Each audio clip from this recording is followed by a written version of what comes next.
T20 world कप बाबत बांग्लादेश ऐं भारत विच में पैदा थियल तकरार हाणे आलमी क्रिकेट जे सभ खां वॾे इदारे ICC लाइ हिकु अहम इम्तिहान बणिजी वियो आहे। बांग्लादेश तरफ़ां सिक्योरिटी ख़दशनि जे बुनियाद ते भारत में पंहिंजा मैच न खेॾण वारे मुतालबे खे ICC रद्द करे छॾियो आहे ऐं वाज़े कयो आहे त वर्ल्ड कप शेड्यूल मूजिबि ई खेॾियो वेंदो।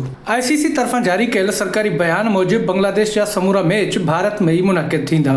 ICC जो चवणु आहे त बोर्ड मेंबर्स जी गॾिजाणी दौरान सिक्योरिटी जो तफ़सीली जाइज़ो वरितो वियो, जंहिं में इहो नतीजो कढियो वियो त भारत जे कंहिं बि वेन्यू ते बांग्लादेश जे रांदीगरनि, मीडिया नुमाइंदनि, ऑफिसरनि ऐं मदाहनि खे को बि ख़तरो न आहे। ICC पंहिंजे बयान में इहो बि चयो आहे त टूर्नामेंट शुरू थियण वारी आहे, एतिरे मुख़्तसिर वक़्त में शेड्यूल में तब्दीली अमली तौरु मुमकिन न आहे। इदारे मूजिबि बांग्लादेश क्रिकेट बोर्ड सां इवेंट जी सिक्योरिटी प्लान बाबति मुसलसल राब्तो रखियो वियो ऐं तफ़सील बि शेयर कया विया। ॿिए पासे हिकु क्रिकेट वेबसाइट दावा कई आहे त जेकॾहिं बांग्लादेश टीम वर्ल्ड कप लाइ भारत वञण खां इनकार करे थी त ICC बांग्लादेश जी जाइ ते कंहिं ॿी टीम खे शामिल करण जो फ़ैसिलो करे चुकी आहे। वेबसाइट मूजिबि ICC तरफ़ां बांग्लादेश क्रिकेट बोर्ड खे इहो पैगाम ॾिनो वियो आहे त हुकूमत खे आगाह कयो वञे जेकॾहिं टीम न मोकिली वई त मुतबादिल टीम खे शामिल कयो वेंदो। वेबसाइट जो इहो बि चवणु आहे त ICC बोर्ड मेंबर्स जे इजलास दौरान वोटिंग ज़रिए इहो फ़ैसिलो कयो वियो, जंहिं में अक्सरियती मेंबर्स मुतबादिल टीम शामिल करण जे हक़ में वोट ॾिनो, जॾहिं त ICC बांग्लादेश खे भारत में खेॾण बाबति हतमी फ़ैसिलो करण लाइ वधीक हिकु ॾींहं जो वक़्तु बि ॾिनो आहे।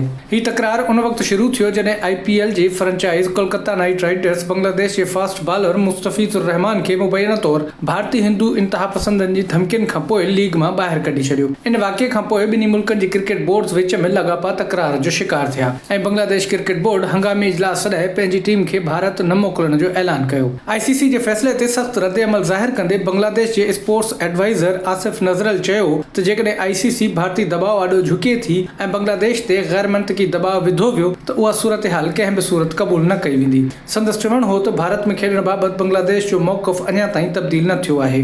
आसिफ नज़रल इहो बि वाज़े कयो त बांग्लादेश जी जाइ ते स्कॉटलैंड खे शामिल करण बाबति हलंदड़ ख़बरूं दुरुस्त न आहिनि ऐं बांग्लादेश हक़ीक़ी सिक्योरिटी सबबनि जे बुनियाद ते वेन्यू तब्दील करण जी ॻाल्हि कई आहे, न कि कंहिं सियासी या रांदियुनि जे दबाव हेठि। इन सॼी सूरत हाल में पाकिस्तान क्रिकेट बोर्ड बि बांग्लादेश जी हिमायत में साम्हूं आयो आहे। PCB बांग्लादेश जे मौक़िफ़ जी ताईद कई आहे ऐं भारत में वर्ल्ड कप मैचेस न खेॾण वारे फ़ैसिले खे जाइज़ करार ॾिनो आहे। मीडिया रिपोर्टनि मूजिबि PCB बांग्लादेश जा मैच पाकिस्तान में कराइण जी बि तजवीज़ ॾिनी हुई ऐं बांग्लादेश जी सूरत हाल सबबि वर्ल्ड कप में पंहिंजी शिरकत बाबति बि नज़रसानी जो चयो हो। इन पस मंज़र में पाकिस्तान क्रिकेट बोर्ड जे chairman Mohsin Naqvi T20 world cup लाइ क़ौमी टीम जूं समूरियूं तयारियूं आरज़ी तौरु रोके छॾियूं आहिनि। ज़रियनि मूजिबि टीम मैनेजमेंट खां ईंदड़ वर्ल्ड कप में अदम शिरकत जी सूरत में मुतबादिल प्लान बि तलब कयो वियो आहे। वाज़े रहे त पाकिस्तान अॻी बांग्लादेश खे मुकमल हिमायत जी यकीन दहानी कराए चुको आहे ऐं बांग्लादेश जी सिक्योरिटी ख़दशनि खे माक़ूल ऐं दुरुस्त करार ॾेई चुको आहे। जेकॾहिं बांग्लादेश जो मसइलो हल न थियो त पाकिस्तान बि वर्ल्ड कप में पंहिंजी शिरकत बाबति फ़ैसिलो ॿीहर गौर हेठि आणण जो ऐलान करे चुको आहे। हाणे ॾिसणो इहो आहे त ICC